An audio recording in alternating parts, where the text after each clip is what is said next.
श्री राम जी का विवाह और राज्याभिषेक दोनों ही शुभ मुहूर्त देखकर शास्त्रों के अनुसार विधि पूर्वक संपन्न किए गए थे। फिर भी न तो उनका वैवाहिक जीवन सुखद रहा और न ही राज्याभिषेक पूर्ण हो सका। विवाह के तुरंत बाद उन्हें वनवास मिला और राज्याभिषेक के दिन ही उन्हें राजमहल की जगह वन की ओर प्रस्थान करना पड़ा। यह सब विधि का विधान था।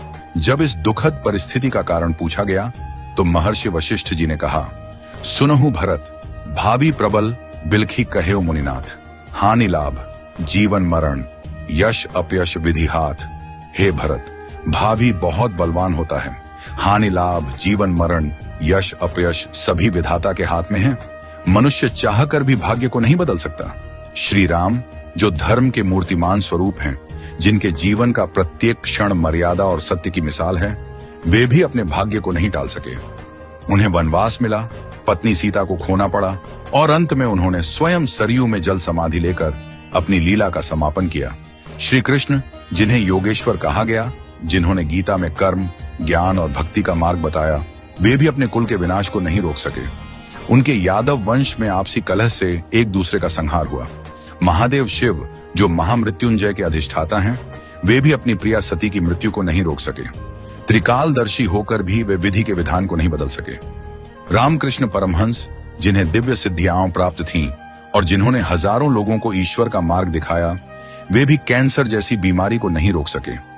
उन्होंने कहा था, यह शरीर नश्वर है, आत्मा ही अमर है। रावण जिसके पास अपार बल और ज्ञान था, जो शिव का भक्त था, वह भी अपने अहंकार के कारण नाश को नहीं टाल सका।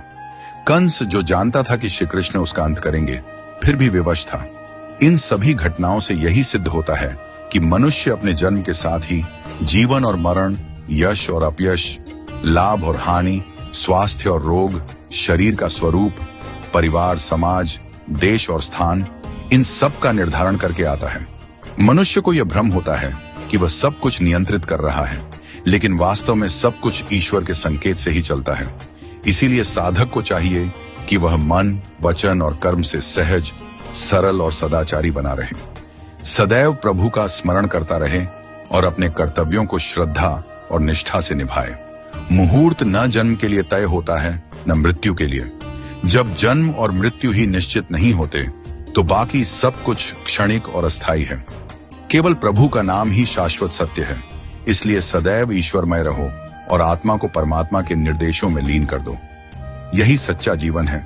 नियति को स्वीकार करना और प्रभु में समर्पित रहना। हमेशा अपना कर्म करो और बाकी सब कुछ प्रभु के ऊपर छोड़ दो। वही सब करने वाले हैं। हम और आप तो बस कठपुतली हैं जो प्रभु की इच्छा से चल रहे हैं।